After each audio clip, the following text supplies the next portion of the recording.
Good morning, students. Today we are going to do the last chapter, that is chapter 17, pictorial representation of data. Okay, pictorial representation of data. Representation of data by using pictures symbol is called pictogram. ठीक है, हम pictograph देखेंगे. हम last year भी पढ़ चुके हैं pictograph के बारे में. किसी भी डेटा को पिक्चर सिंबल्स में रिप्रेजेंट करने को पिक्टोग्राफ कहा जाता है. There are a variety of methods have been developed to present numerical data pictorially, है ना. पिक्चर के फॉर्म में डेटा को रिप्रेजेंट करने के लिए बहुत सारे अलग अलग मेथड्स हैं and this is very easy also to read और टू स्टडी. तो जैसे कि pictograph, bar graph, circle graphs और पाई चार्ट्स जिसे कहा जाता है. ठीक है. सो इन दिस चैप्टर हम सीखेंगे पिक्टोग्राफ एंड बार ग्राफ्स. ठीक है. सो use of picture symbols. This method is often used for the purpose of quick and clear understanding and making comparisons. Easily जल्दी से समझने के लिए या कंपैरिजन करने के लिए दिस मेथड भी ज़्यादा यूज़ होता है ये. एंड बिकॉज पिक्चर्स जो होते हैं वो ज़्यादा आई कैचिंग होते हैं. पिक्चर देखते से ही हमें अच्छा लगता है और पिक्चर्स से समझना इजी भी होता है and have a more lasting impression on the mind of the observer यानी हम जो उस पिक्चर को देखते हैं और हम कंपैरिजन करते हैं या स्टडी करते हैं किसी भी डेटा को. बहुत लंबे टाइम तक पिक्चर के फॉर्म में अगर हम देखते हैं तो बहुत ज़्यादा देर तक हमें याद रहता है. Such representation are employed in business concerns, industry, advertisement concerns, etc. for presentation of certain information to the general public. है ना, जो पब्लिक को बताने के लिए, इंफॉर्मेशन देने के लिए ये पिक्टोग्राफ का यूज़ होता है. चलो हम पढ़ेंगे किस तरीके से किया जाता है. See example 1. Following is the number of women using cosmetics in a city in different years. ये जो आप टेबल देख रहे हो यहाँ पे एक डेटा दिया हुआ है डिफरेंट ईयर्स में सिटी में number of women using cosmetics, है ना. कौन से ईयर में कितने वीमेन, नंबर ऑफ़ वीमेन जो हैं कितने वीमेन कॉस्मेटिक यूज़ किए एक पर्टिकुलर सिटी का डेटा दिया हुआ है. Okay. So in the year 2007 5,000 women used cosmetic. 2008 में नंबर ऑफ़ वीमेन 7,000, 2009 8,000 एंड 2010 में 10,000. ओके. ये पिक्चर देखिए हमें पता पड़ रहा है. पहला चीज़ ये है कि first information this data is giving number of women using cosmetic in a city in different years. अब देख सकते हैं हम every year it is increasing. हर साल ये बढ़ रहा है ना. पहले 5,000 था, देन 7,000, देन 8,000. सो 2010 में द नंबर इज़ मैक्सिमम. ठीक है. अब इसी को ही पिक्टोग्राफ में रिप्रेजेंट किया गया है. यू कैन सी, आप देख सकते हो दिस इज़ अ पिक्चर, है ना. One picture is representing 1,000 women. ठीक है. हम 5,000 पिक्चर ड्रॉ करना is not possible for anyone, है ना. हम जितना छोटा कॉम्पैक्ट हो सके उतना कॉम्पैक्ट पिक्टोग्राफ बना सकते हैं बाय टेकिंग वन पिक्चर और one symbol is equals to the number of women, है ना. देखो एक picture equals to 1,000 women. So 2007 में 5,000 वीमेन यूज्ड कॉस्मेटिक. तो if one picture is representing 1,000 तो 5,000 को रिप्रेजेंट करने के लिए हाउ मेनी पिक्चर्स? 5 पिक्चर्स. देखो यहाँ पे एक टेबल बनाया गया है.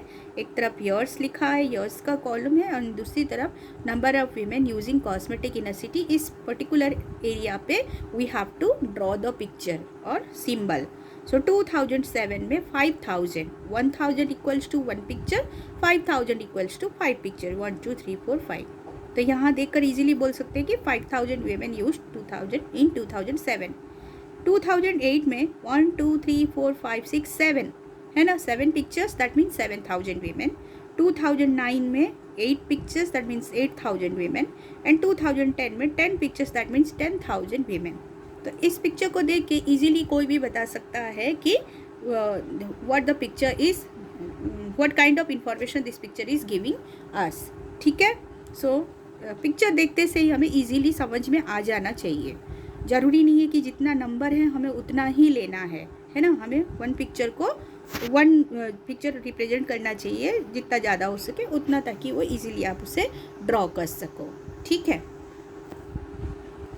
इन दिस एग्जाम्पल एक डेटा दिया गया था जिसका पिक्टोग्राफ हमने बनाया, but in example 2 pictograph is given, है ना, एक पिक्टोग्राफ दिया हुआ है, उसे देखकर हमको फॉलोइंग क्वेश्चंस का आंसर्स देना है। ओके, सो सी क्या बता रहा है pictograph. In a class of 25 children, एक क्लास में 25 स्टूडेंट्स से, है ना, absentees in a particular were shown by a pictograph given below. 25 बच्चे हैं टोटल।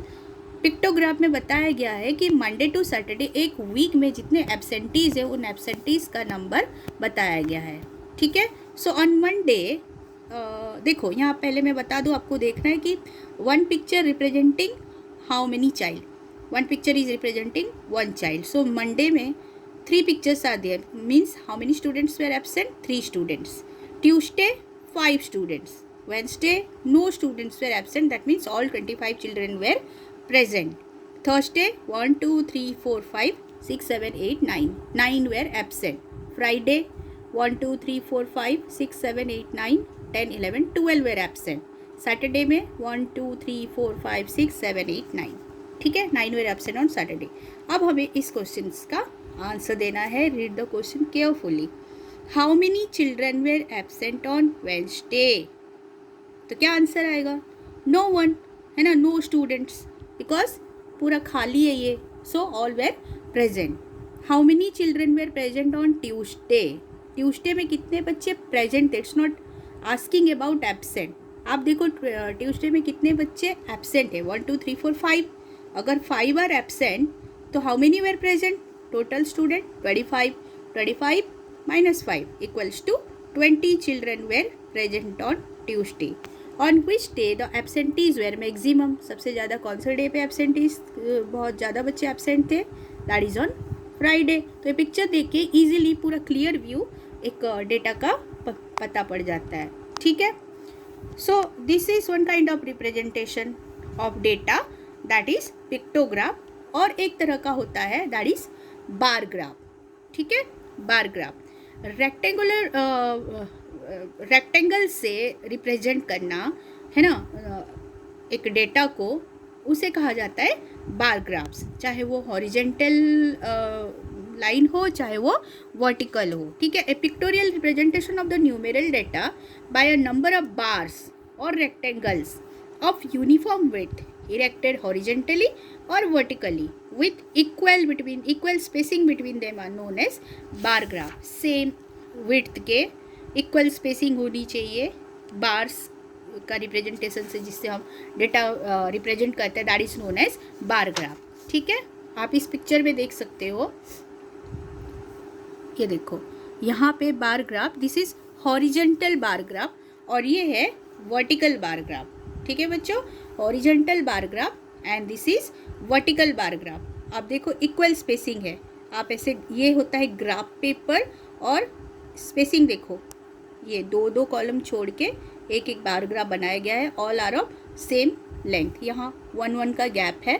तो इस तरीके से इक्वल स्पेसिंग से और यूनिफॉर्म विड्थ के कॉलम्स बनाया जाता है और बार्स बनाया जाता है, जिसे हम हॉरिजॉन्टली या वर्टिकली कैसे भी ड्रॉ कर सकते हैं। ठीक है।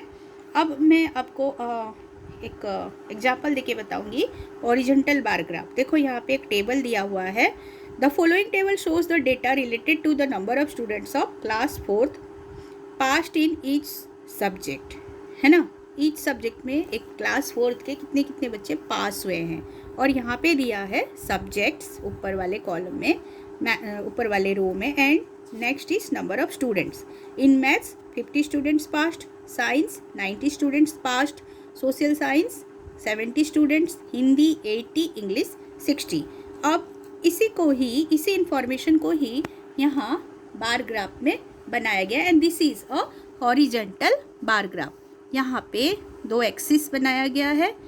देखो जहाँ पे ये दोनों लाइन मीट कर रहे हैं, दैट इज 0, है ना, ओरिजिन होता है ये, वहाँ पे हम 0 दिए हैं, और 2 का गैप छोड़ा है, तो 0 से 20। आप मनमानी नहीं ले सकते, यहाँ पे 20 लिए हो तो 2 कॉलम छोड़ने के बाद यू हैव टू टेक 40। 0 से 20 का डिफरेंस होता है, 40, 60, 80, 100 और इधर ये है नंबर ऑफ स्टूडेंट्स का axis and this axis is representing the subject. ऊपर वाले एक्सिस में आप देख सकते हो एक एक कॉलम का गैप है, ठीक है। तो यहाँ पे सब्जेक्ट लिख दिया है। तो जैसे कि आई टोल्ड यू, पहला है मैथ्स। देखो यहाँ पे नंबर, मैथ्स में 50 स्टूडेंट्स आर पास्ड। तो यहाँ पे ये अगर 20 है, यहाँ से यहाँ 40 है, यहाँ से यहाँ 60 है, तो 50 क्या हो जाएगा, 40 और 60 के बीच 50 होता है, तो ये हो गया 50। Science 90 is between 80 and 100। तो आप 10, 20 भी ले सकते हो, यहाँ 10, 20, 30 भी एक एक कॉलम छोड़ के ले सकते थे, लेकिन इसने शॉर्ट बनाया है, दैट्स वाई 20, 40, 60, 80 इस तरह से लिया है। साइंस 70, तो देखो 60 और 80 के बीच 70, तो यहाँ पे 70।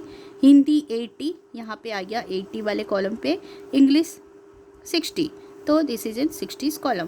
तो इस तरीके से ये ग्राफ बनाया गया है। This is horizontal bar graph. इसको देखकर इजीली हम बोल सकते हैं कि in maths 50 students passed, in science 90 students passed. इस तरीके से we can do. Same vertical bar graph भी होता है, ठीक है। आपको इस क्लास में सिर्फ ग्राफ को रीड करना सिखाया जाएगा, ठीक है। See example, the following bar graph shows the number of vehicles passing through a road crossing in Delhi in different time intervals on a particular day. एक पर्टिकुलर डे में क्या बताया गया है, एक रोड कितने सारे व्हीकल्स पास हुए हैं क्रॉसिंग में, और टाइमिंग भी दी गई है ना। नीचे वाला होता है आवर्स, ये वाला हो गया number of vehicle.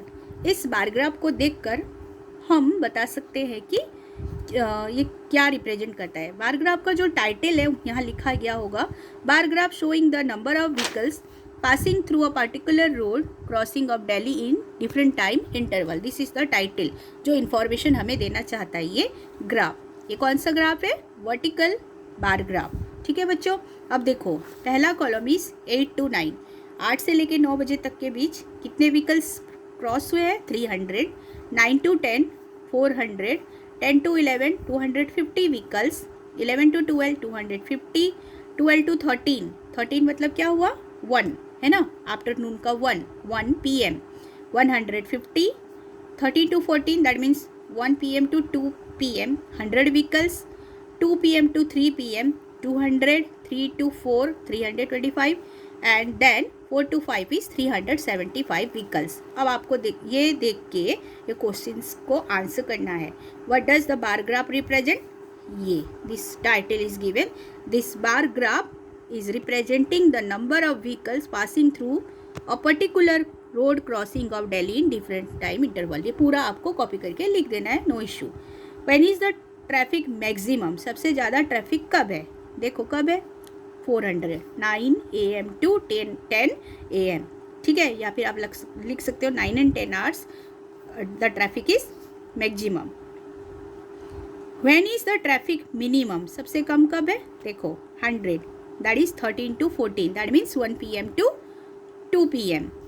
When is the traffic minimum, ये हो गया। What is the total number of vehicles pass through the crossing during the particular day, total कितने व्हीकल्स पास हुए पूरे डे में, तो आप सबको क्या करोगे, ऐड करोगे, 300 प्लस 400 250 इस तरीके से आप ऐड करके लास्ट में आपको आंसर मिलेगा 2350 vehicles crossed on a particular day. Is that clear. इस तरीके से आपको डेटा को देखना होता है और आंसर्स देने होते हैं। So what you have to do is exercise 17.1, आपको ड्रॉ करने की कोई ज़रूरत नहीं है, यहाँ दिया है। In a class data collected for the most popular subject among the students is shown in the following bar graph. एक क्लास के बच्चे उनके फेवरेट सब्जेक्ट या पॉपुलर सब्जेक्ट के अकॉर्डिंग ये ग्राफ बनाया गया है। यहाँ टाइटल दिया गया है bar graph showing the most popular subjects among students, ठीक है। आप देख सकते हो नीचे वाला एक्सिस पे subjects are written and here the number of students. अब हमें ये देखकर आंसर लिखना है। Which subject is most popular among the students, देखो mathematics. Which subject is least popular among the students, देखो ये this is history. How many students like science, देख के बता सकते हो, how many students 40। What is the difference between the number of students liking mathematics and history? Maths और history के students का difference you have to find out, that is 55 minus 25. So you have to do this yourself. ठीक है, बस question answer लिखना है, no need to draw this. Same way question number 2 also you have to do yourself, you have to do, no need to draw this, only read the paragraph and write the question and answer. Same way students, question number 3, 4 and 5 is given. आपको ये खुद करना है आपकी copy में and then send this homework to me by tomorrow. Is that clear? So this is all for today. Thank you.